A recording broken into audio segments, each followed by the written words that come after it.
기초간호 임상실무 라니 간존스쿨에 오신 것을 환영합니다. 오늘은 비뇨 생식기 질환에 대해서 두 번째 시간으로 지난 시간에 이어서 신부전증에 대해서 설명을 드리겠습니다. 보시면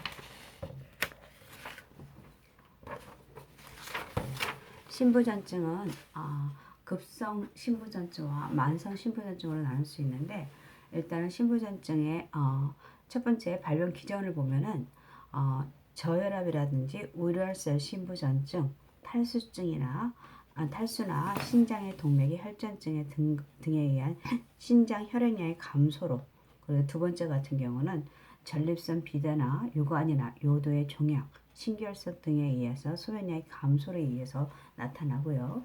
그리고 셋째는 급성 혈관 손상, 급성 사고체 신혈, 심한 악성 고혈압 등 급성 세뇨관 등의 신장의 직접적인 손상에 의해서 일어납니다. 그리고 급성 신부전증일 때는 원인을 보게 되면은 국소 빈혈이라든지 폐혈성 수요, 신독성 물질, 그 다음에 아미노글라이코사이드 향상제 같은 잘못 사용했을 때 알러지 있는 분들, 그리고 비소나 수은 등의 중금속에 의해서 신장이 급성으로 신장 순환 장애라든지 사고체나 세뇨관의 손상으로 인해서 갑작스럽게 거의 완전히 상실된 상태가 급성 신부전증이고요.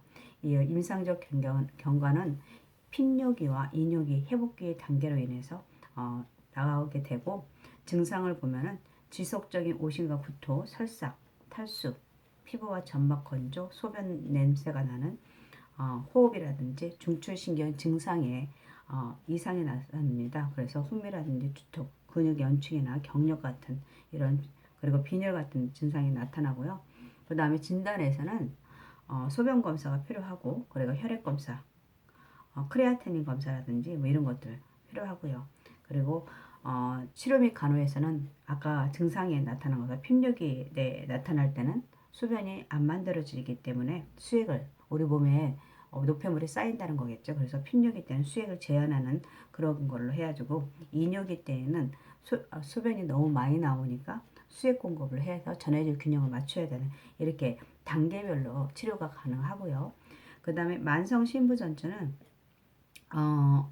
거의 신장 기능이 없다고 봐야겠죠. 그래서 신장 기능 부전이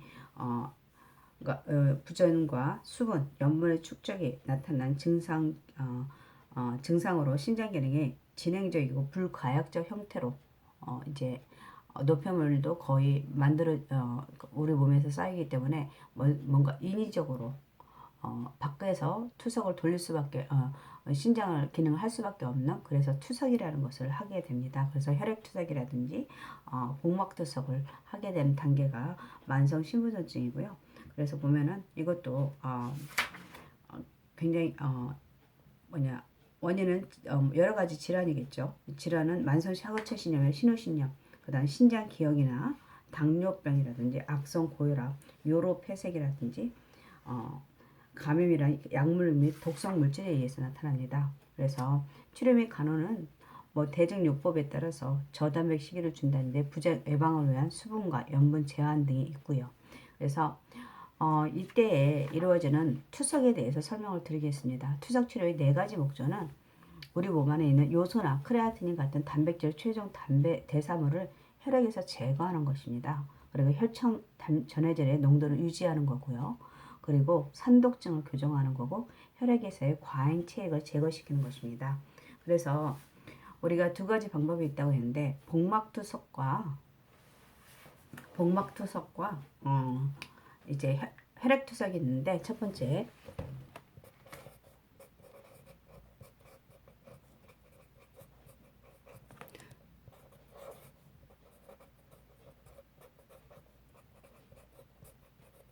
복막투석과 혈액투석이 있습니다. 복막투석은 복강 안에 부드러운 관을 삽입해서 그 안으로, 카테터 안으로 투석액을 주입하는 것입니다. 그래서 그 투석액에 몇 시간 동안, 수시간 동안 아침에 집어넣고 나서 직장생활 하다가 점심시간에 뺀다든지 이런 식으로 머무르는 동안 몸속의 노폐물과 수분이 투석액 쪽으로 빠져나오는 것입니다. 이렇게 하면은 모든 노폐물이 우리 몸속에서 빠져나오게 되면 그 투석액을 다시 비우고, 그리고 새로운 투석액을 하는 거고요. 하루에 보통 2, 4회 정도 반복해야 한다는 이런 장점이 있고, 그래서 본인이 직접 할 수 있고, 이 혈액투석에 비해서 비용이 싸다는 거, 그런 게 있고요. 그 다음에 단점이라면, 계속적으로 사용을 하거나 염증, 우리 몸에 바깥에서 오염물이 들어가서 복막염 같은 걸 일으킬 수가 있습니다. 그렇기 때문에 이런 것도 있고요. 그 다음 혈액투석을 간단하게 설명해서 제가 이쪽에 손을 그려보면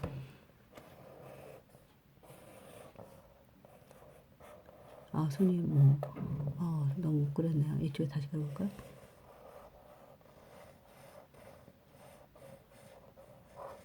이렇게 되면요, 여기가 정맥혈하고 동맥혈이 있다 칩시다. 간단하게 할게요. 이쪽에다 연결해 주는 겁니다. 그래서 여기에서 우리가 이럴 때 이 연결해 가지고 이 동맥혈을 했을 때 이쪽으로 나오게 하고요. 그래서 여기 기계가 있으면 이쪽으로 집어넣고, 그리고 이 투석 돌리고 나서 이쪽으로 집어넣어 주는 겁니다. 이게 정맥혈에, 이게 동맥혈이고요. 그리고 정맥혈. 그래서 이쪽에서 중간에서 헤파린이 들어갑니다. 그래서 여기서는 투석액이 들어가겠죠. 이런 상태에서 외부에서 우리 노폐물을 제거해 주는 것이 혈액투석이고요. 근데 여기에서 동맥혈과 정맥혈하고 정맥혈이 만나겠죠. 이럴 때 우리가 잘 그쪽으로 가다가 측정을 해줘야 됩니다. 그쪽에 그쪽에 촉촉하면서 찌릿찌릿한 느낌이 있는지, 뭐 이런 것이 개존성 같은 것을 잘 해야 됩니다. 그래서 그쪽으로 매일 자주 측정을 하고 진동이 느끼는지 아니면 자본 같은 걸 청진할 수 있어야 됩니다. 그쪽으로 만지게 되면 정맥혈과 동맥혈이 만나기 때문에 그쪽에서 진동이라든지 자본 같은 걸 있을 수 있어가지고 쉬 이런 소리가 들리기도 하고요. 그런 식으로 만져집니다. 그렇기 때문에 그런 것들을 환자들한테 그걸 느껴지는지를 대해서 우리가 굉장히 계속적으로 설명을 해야 되고요. 그리고 이 동정맥류 가지고 있는 환자들은 이걸 동정맥류라고 합니다. 동맥하고 정맥하고 혈관을 이어줬다 해서 동정맥류라고 하는데, 이런 가지고 있는 환자들한테는 몇 가지 주의사항이 있습니다. 투석 후 유분이 많은 크림을 이용해서 그 동맥 측에서 정맥 측으로 부드럽게 쓸어주듯이 마사지 하는 것이 좋고요. 그리고 따뜻한 물수건을 동정맥류 부위에 올려놓고 30분씩 3회 정도 찜질하는 것이 좋습니다. 그리고 동정맥류 있는 팔로는 무거운 물건 들고 있지 말고요. 팔베개 하지 말고, 그리고 심한 운동하지 말고, 시계라든지 팔찌 등 착용하지 말고, 그리고 소매가 조이는 옷을 사용하지 않는 게 좋고요. 그리고 투석후에 그쪽으로는 노 BP, 그 다음에 피를 뽑으면 안 되고 노 블러드, 그리고 IV도 안 됩니다. 그래서 이렇게 해주시면 되고요.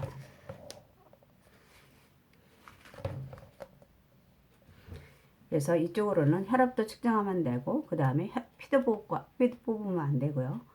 그 다음에 혈액 채취 안 되고 정맥 주사를 위해서도 하지 않는 것이 좋습니다. 그리고 이쪽으로는 동정맥류 만들고 나서 바로 혈액 투석이 안 됩니다. 1, 2개월 정도 시일이 경과한 후에 투석을 해야 되고요. 그때는 이때 못할 때는 보통 이제 중심 정맥압 쪽으로 혈관을 잡아놓는데 그쪽으로 돌리고 있습니다. 그 다음에 매일 자주 진동을 촉진하고요. 잡음을 청진해야 되고, 투석액은 반드시 멸균액을 이용하셔야 되고요. 그리고 치료 중에 오심이나 구토 증상이 있는지 확인해야 되고, 그 다음에 투석 전에 체중이라든지 활력성을 측정하고 혈관 통로의 개전선 여부를 확인하는 것이 좋습니다. 그리고 단백질과 적절한 열량을 섭취하고 칼륨과 인이 많은 음식은 제한하도록 하는 게 좋고요. 그리고 이분들은 보통 이제 투석을 하기 전에 오셨을 때 체중하고 혈압을 재는데 보통 혈압이 높습니다. 왜냐하면은 2, 3일마다 월수금을 하든지 화목토를 하게 돼 일주일에 3일 정도 또 투석을 돌리게 됩니다. 그렇기 때문에 그동안에 노폐물이 우리 몸에 있기 때문에 그 노폐물로 인해서 혈압이 증가돼 있고 이렇게 있거든요. 그래서 혈압 전하고 혈압 부의 차이점을 알아야 됩니다. 그리고 혈압을 투석하고 돌리고 나서는 혈압이 떨어질 수가 있는지 자주 측정해야 합니다. 너무 저혈압이 되면 안 되거든요. 그래서 그런 것들에 대해서 설명을 해 주셔야 되고, 그 다음에 끝나기 전에 꼭 저혈압이 있는지 없는지에 대해서 확인을 하셔야 됩니다. 그래서 이렇게 해주시면 되고요. 이게 복막투석과 혈액투석에 대해서 설명을 드렸고요. 다음은 여기 보니까 다시 나왔네요. 동정맥류 설치 환자의 마사지 30분씩 하루에 3회 정도 하고, 무거운 물건 들지 말고요. 800에 하지 말고 조인으로 금지하고, 스스로 혈압은 저혈압이 있는지 확인해야 되고요. 그 다음에 노 BP 혈압 재지 말고요. 블러드 혈액 채취 하지 말고요. 정맥 주사 하지 말고요. 그리고 동정맥류 후에는 바로 투석을 돌리는 게 아니라 1, 2개월 후에 투석을 실시하고요. 그리고 매일 진동 촉진하고 자분 청진할 수 있도록 환자들한테 교육을 해야 됩니다. 그 다음에 투석액은 멸균액이고, 그리고 투석 전과 체중과 활력증을 꼭 재둘 수 있도록, 그리고 그 다음에 혈관 통로 개선성 확인. 이건 별거 아닙니다. 그쪽에 아까 만든 것들 매일 진동이 있는지 아니면 잡음이 있는지를 확인하는 것이 혈관의 통로의 개선성입니다. 그리고 칼륨과 인을 제한해야 되고요. 그래서 이게 동정맥류 설치 환자의 주의사항입니다. 그 다음에 생식기계 질환에서 가장 문제가 많은 전립선 비대증에 대해서 설명을 드리겠습니다. 전립선 비대증 같은 경우는 증상이 뭐가 있습니까? 예. 소변 볼 때 소변이 나오기 시작할 때까지 시간이 걸리거나 힘을 주어야 되고, 갑자기 긴박류같이 마려우면 참기 힘들고, 밤에 자다가 일어나서 소변을 보아야 하고, 그게 양요증이죠. 이런 게 많다는 거. 그 다음에 치료는 대기요법이라든지 약물요법, 최소 침수적 치료법이 있고요. 전립선 절제술이 있습니다.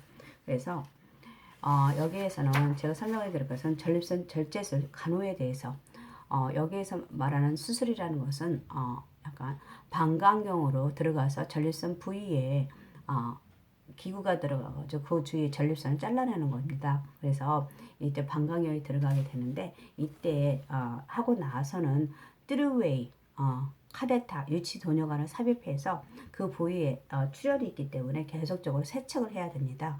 그래서 그 세척액이 처음에는 핑크색 정도로 유지를 하고, 그 다음에 계속 한 이틀 정도 하게 되면 맑은 소변이 나올 때까지 계속 세척을 하게 되고, 맑은 소변이 계속 나온다 그러면은 출혈이 없다고 보고, 그때 이 쓰리웨이 유치 도뇨관을 제거하게 됩니다. 그래서 이거에 대해서 그래서 꼭 쓰리웨이 카레타이고, 그리고 그 카레타 세척할 때 그쪽에 있는 클램프를 잠궈 놓지 않고 계속 열어놔야 된다는 거고요. 그리고 세척액은 생리식염수고요. 그리고 이거는 꼭 아이오 필요하고요. 수분 섭취를 계속 환자가 별 문제가 없다면 수분 섭취를 증가시켜야 됩니다. 왜냐하면 계속 세척을 하기 때문에. 그래서 그 안에 혈액으로 인한 요도 주위에 혈액으로 인해서 혈액 응고를 방지하기 위해 수분 섭취를 증가시켜줘야 되고요. 그 다음에 통증으로 인한 온찜질적이나 자욕 같은 걸 해줄 수 있고요. 그쪽 부위에 수술을 하게 되면 직장 체온이라든지 관장 투부 이런 것들을 하지 않는 것이 좋고요.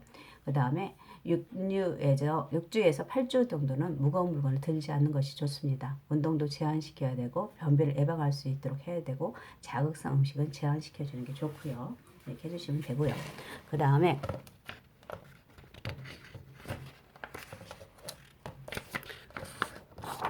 유방암에 대해서 설명을 드리겠습니다. 유방암 같은 경우는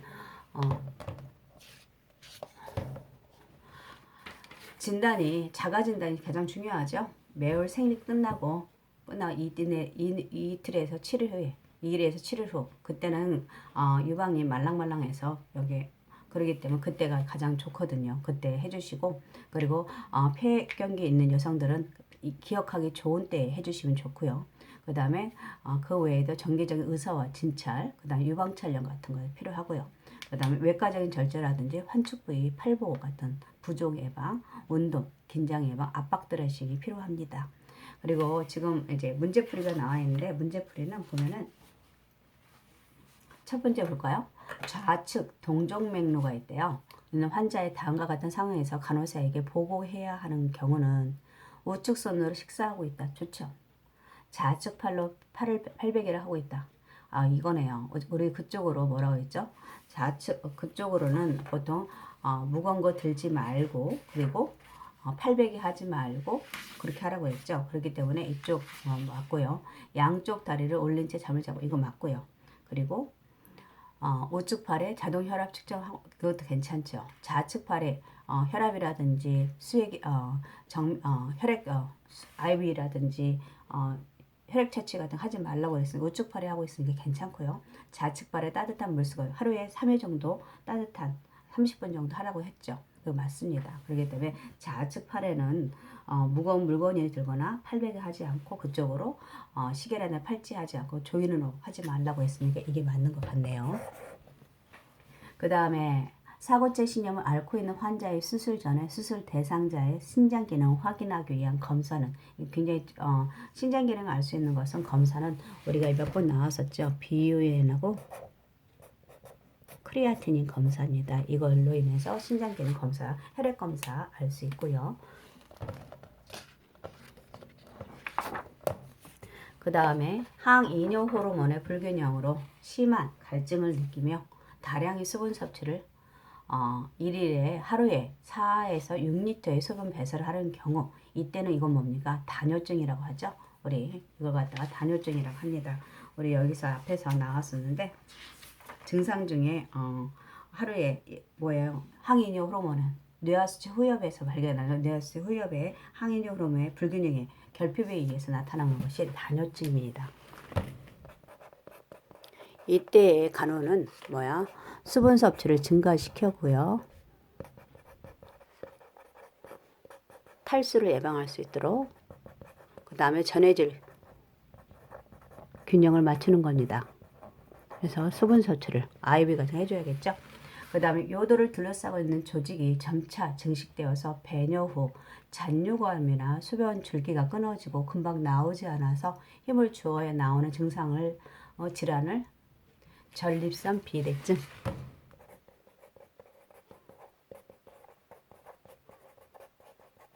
비대증이라 하고, 이런 환자를 위해서 전립선 비대증 수술을 후 방광 세척 시 사용하는 용액은 노말셀레인, 네, 이거죠. 그 다음에 30세의 여성이 방광염으로 항생제를 투여받던 중 간호조무사로부터 수분 섭취를 권유받았다. 이 환자에게 수분 섭취를 권장하는 이유는, 이게 뭐였습니까? 왜냐하면 수분은 혈류량을 증가시킬 수 있습니다. 혈류량 증가로 인해서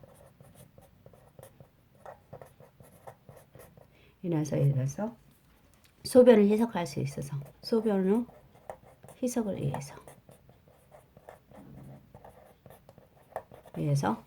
수분 섭취를 증가시킵니다. 그래서 오늘은 비뇨 생식기 질환에 대해서 설명을 드렸습니다. 다음 시간에 뵙겠습니다. 감사합니다.